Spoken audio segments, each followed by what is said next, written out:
Hey everyone, welcome to the man in charge. And who is the man in charge? Well, that's Jesus Christ, who sits at the right hand of the Father. So, have you ever asked yourself, what is a good metric to evaluate a company's stock? What's a good indicator on the financial well being of a particular company? Well, on this video, we will be discussing the PE ratio, or price to earnings ratio. That has been one of my favorite metrics to use when evaluating a company's stock or share price, especially when it comes to comparing similar companies within an industry. Now, this is going to be a 30,000-foot view on the PE ratio. We'll be using very basic terms because the PE ratio can be tweaked a little to get a more conservative value, or you can use different factors to get a more precise number or a number that you're looking for. But in this video, we will be using the basic numbers that are used when generating a PE ratio. And obviously, you can also, this is not the only metric that can be used. You can use other metrics such as market cap, dividend yield, profitability, amongst other metrics. So what's the PE ratio? Let me pull that up for you guys. Oh, not that. So the PE ratio formula is the share price divided by its earnings per share. So the share price can be found on Google. You can simply just type in the company name and along with the stock, just put company name and stock, and you can come up with the more recent share price. So in this video, let's use for example Anheuser-Busch. You type in Anheuser-Busch, you type in stock, and it should spit out a number, a share price. Now this number can vary from day to day. Obviously, there is volatility in the market when it comes to trading on during the week. Now the earnings per share is the company's profit divided by its number of outstanding shares. So it's pretty simple. The share price that can be found on the internet divided by its earnings per share, which is the amount of profit a company makes divided by the outstanding number of shares. Let me get that graph so that you can get a better visual. So the earnings per share is, and in this example, again, like I said earlier, this is a 30,000-foot view of what the earnings per share entails. So net income, that's the total amount of profit subtracted by its cost to get the net income. Subtract by the preferred dividend. Dividend is just the payoff that are going to the investors if the company offers dividends. So once you get the net income, you divide that by the weighted average number of shares outstanding. Now, what does that mean? So the outstanding shares are just the total amount of shares that a company has offered for its stock.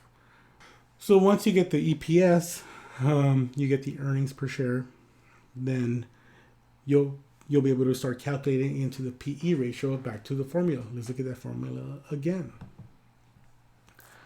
Is the share price divided by earnings per share. Now, the earnings per share needs a little more explaining. The earnings per share can be calculated on a yearly basis. So if the company is reporting their numbers, then you'll get the yearly EPS to use that going forward. However, the price, the share price on a daily basis can change, so that can be easily changed from day to day, which can either increase your PE ratio or decrease your PE ratio. So that's a very broad view on what the PE ratio entails. So what do you do with that number? Once you figure the price to share, which can be found on Google, and you find the EPS number, which can also be found on Yahoo Finance, then you'll get a number.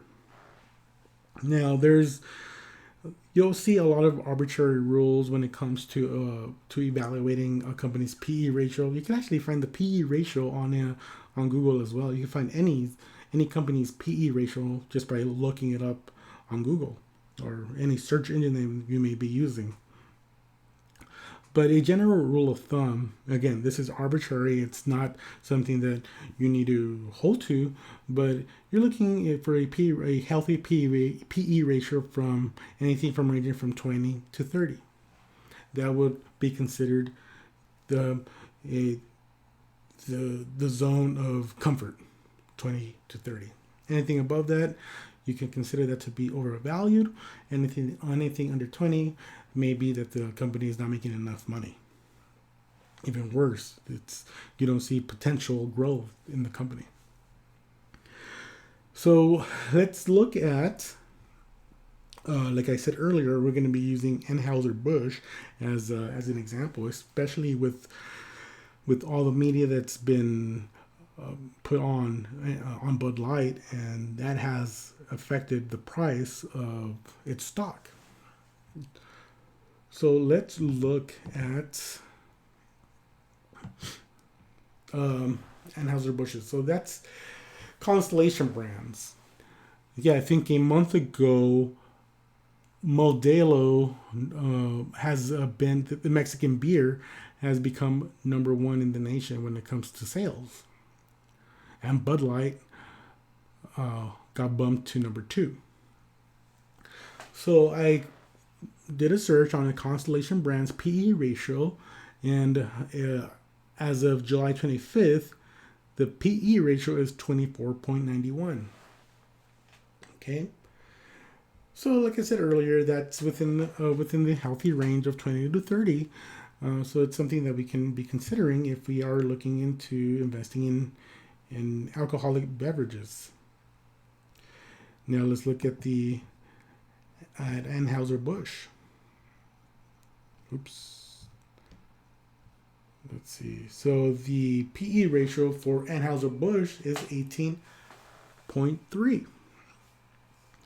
So since these two companies are within the same industry, and we see 1830 as compared to 2491, we'll see that there is a difference between the two. Now, what does that information tell you?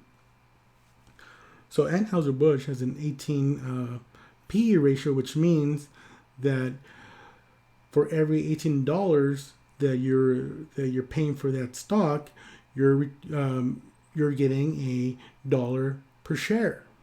You're earning $1 per that share. So it's a good way to view it. So now you look at the Constellation Brands, you're paying $24 for every earnings of share. For every $1 earnings of share. So $24 or $18, you're paying less for Anheuser-Busch than Constellation Brands.